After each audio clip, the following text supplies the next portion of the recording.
Are the Chicago Bears set to dominate the trenches in 2025? With a loaded draft class of high-end pass rushing prospects, could this be the year they finally land a game-changing defensive end? I'll break down the top prospects I project will go in the first round, their fit in Chicago's defense, or maybe not their fit, and whether Ryan Poles should make a move. Let's talk Bears football and the future on their pass rush right now.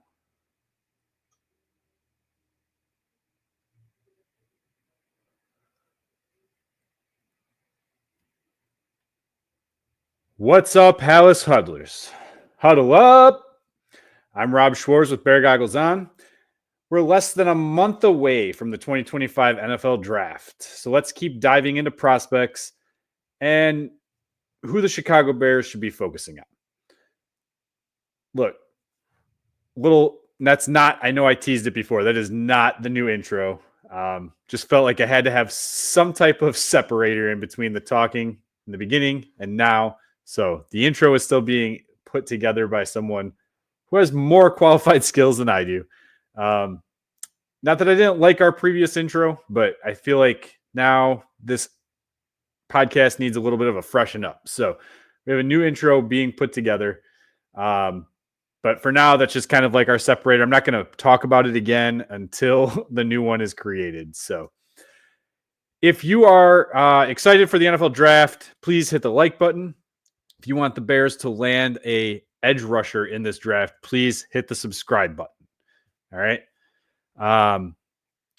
Before we get into defensive ends, I do want to just let everyone know that we've talked about this before, we are going to be hosting a live mock draft. I believe it'll just be Bob Weiss and myself. However, maybe Justin will be able to join. He said if not, he'll probably hit up the comment section as time goes by.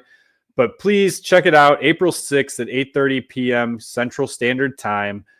So huddle up, join in on the fun. Subscribe now if you haven't. Hit the like button and comment. Comment on the live episode, and you're going to help us put together a mock draft. We're going to take the commenters' opinions into effect and figure out who, as a whole, who we all like the best, and then we'll vote in the comment section, talk it out, and make decisions as we go. All right, I think it'll be a lot of fun. So please, again, April 6th, 8:30 p.m. Central Standard Time, please come back and check it out. All right, let's get into it. We talked about this a little bit in some previous episodes about how I wanted to get into draft prospects a little bit more, right? A little bit more in depth than maybe what we had in the past. And before I get into it, I know some people have commented on a few of our episodes, especially the mock drafts. And in fact, I saw a couple of comments regarding best player available mock that we put together that basically said, hey, I'm following through the Pro Football Focus rankings, and you guys are not picking the best player available. Well, let's back up a minute. I have my own rankings. I do not just go by Pro Football Focus. I don't go by CBS. I don't go by ESPN. I don't go by Draft Network. I go through draft film. I have access to all 22 film, not all of it, but some of it, collegiate all 22 film. And what I'll do is I will go through and I will watch tape. I will watch players. I will make my own notes. I come up with my own rankings. It is a fluctuating thing. It is very fluid. It is not finalized at this point. I will say the guys that we're going to discuss today, I don't think will move up and down my draft board per se. That said, I have a separate draft board specific for the Chicago Bears that has slightly different rankings. Those things are going to come up prior to the draft. I don't know exactly when. I don't know if it'll be a joint episode or if it'll be episode like this where it's just solo, but there will be an episode coming out that basically I will compare my draft board to my Chicago Bears draft board, and we'll go from there. But tonight, tomorrow, in the morning, whenever you're listening to this, is all about defensive ends, and it's only defensive ends who I think are going to be drafted in the first round. These are guys I have first round grades on. And we'll talk a little bit about them a little bit more specifically. I think everyone already knows where I'm at with this, and I think pretty much this is the consensus from every analyst that I've seen out there. I am going to assume that this is also the consensus for the Chicago Bears. The first defensive end on my draft board is Abdul Carter. Okay. Pretty obvious, right? Abdul Carter, Penn State, has not done any of the didn't do any of the combine measurements because he was hurt, so he didn't run the 40. We don't have a 10-yard split on him or anything like that. It wouldn't have mattered. It wouldn't have mattered what he did there. He could have ran a 4.9, and I wouldn't have changed my ranking on him at all. Okay. Abdul Carter is the first defensive end on my board. Okay. Abdul Carter is in my first tier of defensive ends. He's also my number one player in this entire draft class. I know some people have Travis Hunter. I know some crazy people have Cam Ward. Some people might have Ashton Genty. Abdul Carter has been my top guy since January. I have not swayed away from that. I just truly think that he is the best player in this draft. Now, I guess the question, though, is why would we even be talking about him, right? He's projected to be in the top 5. Some people have him going 1 overall to Tennessee, although I feel like that is definitely shifted, and it looks like it's going to be Cam Ward, especially after that pro day that he just put together this week.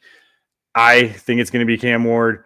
Some people think Abdul Carter will go 2 to Cleveland, and then they'll have a pass rush duo of Carter and Myles Garrett, which would be very scary. But what are they going to do elsewhere, right? What are they going to do with that quarterback position? They have a lot of holes that they need to fill in other areas, so it wouldn't surprise me if they went Shedeur Sanders. It wouldn't surprise me if they went with an offensive lineman. It wouldn't surprise me if they trade down. There's rumors that they're looking to trade back as well. So there's a possibility that he gets past 2, right?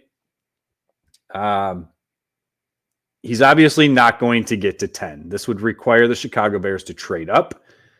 I will say that there is a scenario. I'm not going to go into it tonight, but there is a scenario that Abdul Carter could be a trade up target for the Chicago Bears. If he gets to a certain point in the draft and I am Ryan Poles, I am calling whoever that is that holds that pick, and I am going to find out what it's going to take to move up and get him. Okay. Now, why would I do that? Am I crazy? I don't know. Maybe a little bit. But the thing is he is by far the best player in this draft class. And I have talked about it over and over again. This draft class does not have a lot of top end talent, guys that you would love to have in the top 10. Okay. They just don't. Being at 10 kind of sucks this year for the Chicago Bears. It's an older draft class than what we've seen in the past. It's just, unfortunately, not everything that it's made out to be. Okay. Now, let's get into Abdul Carter a little bit. I wish I could show film. Unfortunately, I do not want to get in trouble for showing film. I don't want the podcast to suffer. So we are not going to do that. But I will tell you traits that I have about him that I do like. Okay. Now, before we do that, if I can get my stuff up here. All right. Abdul Carter's measurements. All right. Out of Penn State, he's 21. Okay. Just a little over 21 years old. So is actually one of the younger guys in this draft class. I think that is important. He's 6'3", 250 pounds. Again, didn't really do anything at the combine.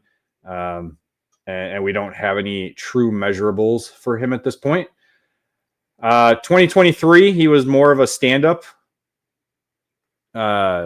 defensive player, right? He didn't have his hand on the ground as much. Still 4.5 sacks in 2023. Okay, had an interception.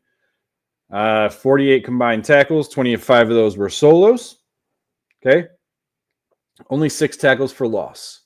Now, this year, 2024, he puts his hand on the ground and starts playing as a true 4-3 defensive end. All right, he ended up with 12 sacks, 24. That's right, 24 tackles for loss. Insane. Okay. This guy is the real deal. I know he's got some injuries that he's going through. That's not enough for him to fall, unfortunately. But again, maybe he slides enough that he becomes a true option. Okay. Here is what I have regarding Abdul Carter for my notes. Okay. He's my top prospect in 2025 NFL draft. He does it all. Can play as an outside linebacker or defensive end. Again, I truly see him more as defensive end. 2024, I already said that. He has an elite explosion off the line of scrimmage. He has a vast tool chest of pass rush moves, which is like one of the things that I like about him the most. Includes a chop, rip, swim. He uses a speed to power move, etc. He's twitchy, uses his body without even engaging, right? So he'll just twitch in there, won't even engage with his arms sometimes. Get the offensive linemen like off their game to the point where then when he does throw his hands, he can maneuver them inside, outside, whatever he wants to do. He can play the gaps. He can play the offensive linemen themselves, still wins with technique. His motor is unbelievable. He has a high football IQ. He has a great bend, right? So he has a great bend. He's able to rush the passer from the outside, caving into the pocket. On top of his pass rush moves, he's actually solid against the run. Does a great job with his containment and is even decent in coverage. Again, I'm not going to go into where I think they need to be, but there is a possibility that he gets to the point in the first round that I think Chicago needs to consider moving up. All right. This was the top guy on my draft board. I'm going to talk about him a little bit more, I think, than I will the other guys. But if Chicago could somehow land him, that would be unbelievable. Okay, unbelievable. All right, let's move on to number 2 for my defensive ends. Another guy who's probably going to go in the first round. Mike Green was originally, I think, most analysts, most of the media guys had him in the second round before the Senior Bowl. And after his Senior Bowl performance, he didn't actually play in the game, but his performance in all of the practices, he was pretty dominant there. Shot him up. I know he moved up into the first round for me. I had him as a fringe late first rounder into the early part of the second round originally. Then after the Senior Bowl, seeing him play against better competition, you get a better sense of, look, it wasn't just the fact that he was playing at Marshall and not going against elite offensive linemen. Now he goes to Senior Bowl. He goes against some of the better players in the country and still succeeds. So Mike Green is, again, second defensive player on my board, or defensive end on my board. He is in the second tier for me for defensive ends. His overall rank for me is 8th, and I have him projected to go in the top 15. He is a guy who could be an option at 10. What's interesting is he's a little bit older. He's 22. He's 6'3", 250 pounds, the exact same size, height, and weight as Abdul Carter. He's got some disciplinary actions that took place before transferring to Marshall. He was very open about it in the pressers at the combine, so that was definitely a good thing, I think. Hopefully there's no issues with him regarding the off-the-field stuff. So I will put that to the side for now, and that's why I have him where that is. I will say if teams were able to get more information, obviously, than I would, and it was negative, he's obviously going to be moved way down my board, right? Again, just like Abdul Carter, he has an elite get-off. In fact, he might be slightly faster in his get-off than Abdul Carter. Again, another guy uses his speed to set up blockers and counters with multiple pass rush moves, including power. Does not have as big of a toolbox as Abdul Carter when it comes to those pass rush moves. He didn't test in the speed drills at the combine, but it would have probably been he would have been first in the 3-cone and second in the 20-yard shuttle based on his pro day times. But again, didn't participate in the 40. Green played against weaker competition, but dominated, had an FBS best, 17 sacks in 2024. He went from a second-round prospect to a day-one target for me when I saw him dominate in the Senior Bowl practice. I probably should just read these first before I start talking. I now view him as a top 15 pick. Green comes out hot with an intense motor. He will play gaps up or the blocker. He has a nice twitch to his hips and natural bend to get around the tackles on the outside. He can burn himself out, unfortunately, late in games, and he can kind of disappear at times. He'll also over-pursue at times, allowing teams to attack it directly at him, getting him out of position, especially against the run. He's definitely not as good of a run defender as Abdul Carter, but a guy who could be potentially there at 10 and a guy who could potentially be worthy of a pick for the Chicago Bears. Now, I didn't talk about their fit in the scheme, and the reason I didn't do that is because they're literally very similar in size. Abdul Carter has a little bit more to his game than Mike Green does. I don't know how much Dennis Allen will appreciate Green not being able to, set the edge and contain quite as well. But I do think both of them would fit the Dennis Allen system. We have to remember that, look, Dennis Allen, when he was in Oakland with the Raiders as head coach, actually drafted Khalil Mack. We talked about that during the free agency, leading up to free agency and a possible reunion there. He was also 6'3", 250 coming out of college. So, again, similar size. I do think Mack kind of where I see Mack and Abdul Carter is they have that body type that can put on more mass. Mike Green, not so much. So I think Carter would fit with Dennis Allen a little bit more than Mike Green would. But again, I think he could make both of those guys work. All right, let's move on to number 3. This is the third defensive end that I have on my rankings and who I think will go third in the draft as far as defensive ends go. Mykel Williams. Yeah, I'm higher on him than most. I really am. A lot of people don't like Mykel Williams. I've been higher on him. There was a mock draft that we did way back when where I took Mykel Williams at 10. Or maybe I traded back and got him at like 13 or something like that. Mykel Williams, I think, definitely fits the Dennis Allen system. Okay. 6'5", 265. He definitely has that size. Now, he did run at the combine. At his pro day, not at the combine. Ran a 4.7. Not that good as far as the speed goes when it comes to the 40 time. But look, he's a lot bigger than those other guys. And you'll see how fast the next prospect on this ranking went in his 40 time, much faster than Williams. But what's interesting is that his 10-yard split was 1.59, and we'll compare that to the next guy here in just a minute. He did not show an elite get-off with Georgia, but one thing to note, and I think this is very important, is that he actually got an ankle sprain in their first game this year. And it kind of showed up on film throughout the whole season. And I think that played a big part. But what I really like about Mykel Williams is the way that he attacks the running game. And you're probably thinking, why are you getting a defensive end who can stop the run in the first round with a top 10, top 15 pick, right? Doesn't really make any sense. But his pass rush ability is there as well. He finished this last year with, let's look it up. I think it was 6 sacks off the top of my head.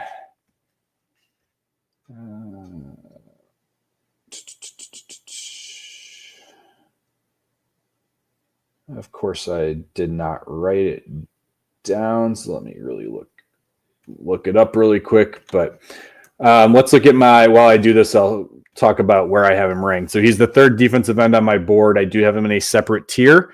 So he's, Abdul Carter is in the first tier, and he's in the top tier for me overall. I don't even have Travis Hunter in there, by the way. He's in his tier by himself. Tier 2 would be for the defensive ends, not tier 2 overall, but includes that Mykel Williams. And then Mykel Williams is third. So in his own tier, at the number 3 spot, he's number 10 overall for me. So only 2 spots lower than Mike Green in my overall rankings. But I have him projected to go in the top 20. 5 sacks. He had 5 sacks in 2024, 9 tackles for loss. So the numbers, and this is where a lot of people are. They're like, look, he played for Georgia and there wasn't the production. So, we talked about Shamar Stewart, who didn't have production, but like basically has a Myles Garrett size to him. Well, the thing is again, he was playing hurt. But something that I think people also need to remember, and this is also very important to me when I look at these guys.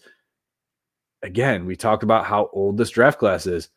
Mykel Williams is one of the youngest guys, 20.7 years old. So 20 years old, 7 months, right? I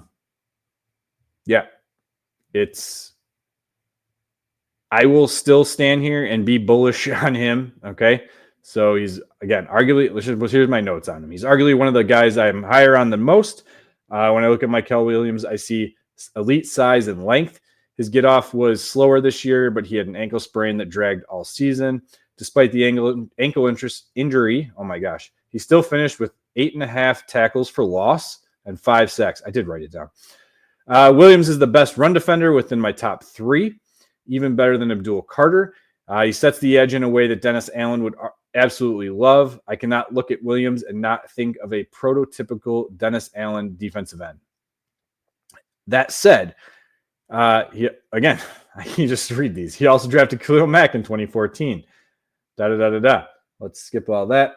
Williams has great bend to get to the quarterback off the edge. He isn't twitchy like Green or Carter, but instead uses his power with an elite bull rush and is athletic and fluid in his movements. He uses his length and quick hands to set the tone. He will keep blockers at bay, and he just needs to develop more pass rush moves, counters to become elite. I see Williams as an 8 to 10 sack guy, but never, that 17 sack guy. He's not going to be Trey Hendrickson this last year, who just had 17 sacks back-to-back seasons, right? He needs to keep his pad level a little lower. He's inconsistent here and can get washed out of plays by stronger, lengthy tackles. So, going up against like a guy like Joe Alt, probably not the best combination for him. In a draft class filled with older prospects, Williams is not even 21 yet. Chicago would be a great landing spot for Williams as he can learn and develop while still contributing within the defensive line rotations. Because look, he's not going to be needed to be that starter right from the get-go, right?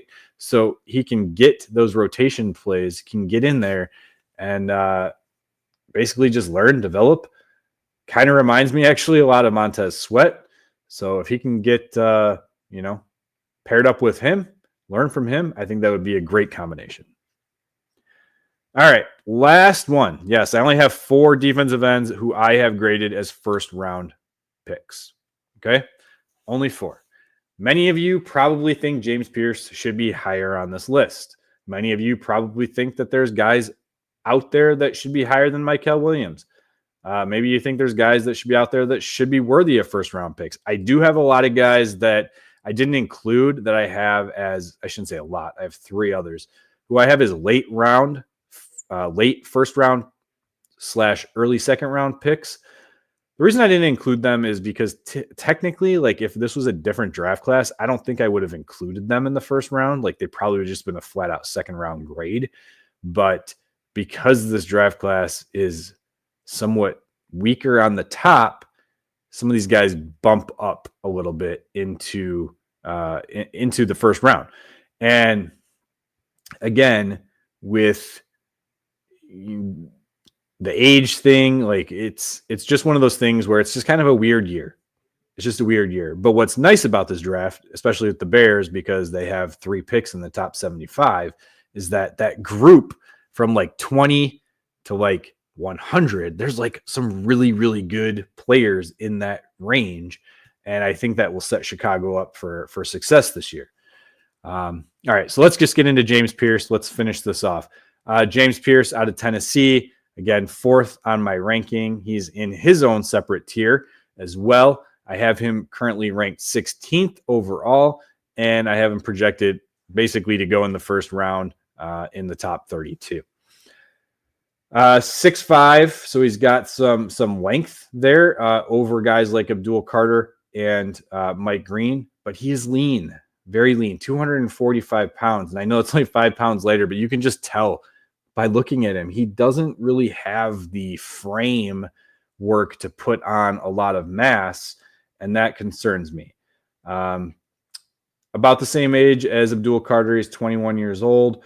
Look, ran a 4.47, so he has some speed. But I say this all the time. I don't need my defensive linemen to run 40 yards as fast as they can. It doesn't make any sense. To me, that 10-yard split is the most important part because that is what you're timing as you're trying to get to the quarterback, right? So his 10-yard split was 1.56. Now, again, go back and compare that to Mykel Williams at only 1.59. It's not that far off, even though they were so far off at the 40 times, right? So he's got long speed, and he does get off the ball quicker than Mykel Williams. But if I look at them like from that perspective, I think it's pretty close. Arm length is a lot shorter too, 32 3/4 for him, where if I go up and look at Mykel Williams, his length of his arms were 34 3/8. So, all right, let's just read this instead of me going into it. I'll just read it because clearly I did a pretty good job with my note taking as far as how I wanted this to play out. But as bullish as I am with Mykel Williams being higher in my rankings than most, I feel the same way about James Pearce being lower in my rankings. Part of that has to do with how I think he fits with the Chicago's defense. I try not to weigh that too much. Again, I have 2 different boards, but it does kind of weigh in my mind a little bit. He does not project as a down edge rusher in a 4-3 defense to me. He lacks the size needed to set the edge. He's twitchy, and he can attack areas with speed, but lacks the bend needed to get around the outside consistently. Too often his success comes while he's standing upright. Too often it doesn't look like he even has a pass rush plan. One of the more explosive pass rushers off the line of scrimmage in this draft class. Again, twitchy, quick hands, has great speed to power ability. Pearce does a really good job using his speed to shoot the gaps rather than engage blockers. But if he cannot get through on his second or third steps, he's usually taken out of the play. He has a high motor, but it runs hot and cool at times, similar to Mike Green. Will likely be a pass rush specialist in passing downs to start his career. Will need to bulk up a little and improve his bend to be a 3-down edge. Again, great player, great prospect. I have nothing against him. I gave him a first-round grade. I just don't see the fit here in Chicago. I don't think he's going to be an option for them in 2025, but it'll be interesting to see how his career goes and plays out. I'm hoping that he lands with a team similar to how I'm thinking Mykel Williams could be here in Chicago, where he can be a pass rush specialist, come in on, true passing downs and just try to get to the quarterback. All right. That is it. That is it for me. Again, I appreciate all the support that we've had over the last few weeks. I hope you guys keep enjoying the show. I will have part 2 of defensive ends come out next week. We'll look at day 2 guys from the second and third round who I think Chicago could potentially look at should they go elsewhere with the first round pick, because, we keep saying it.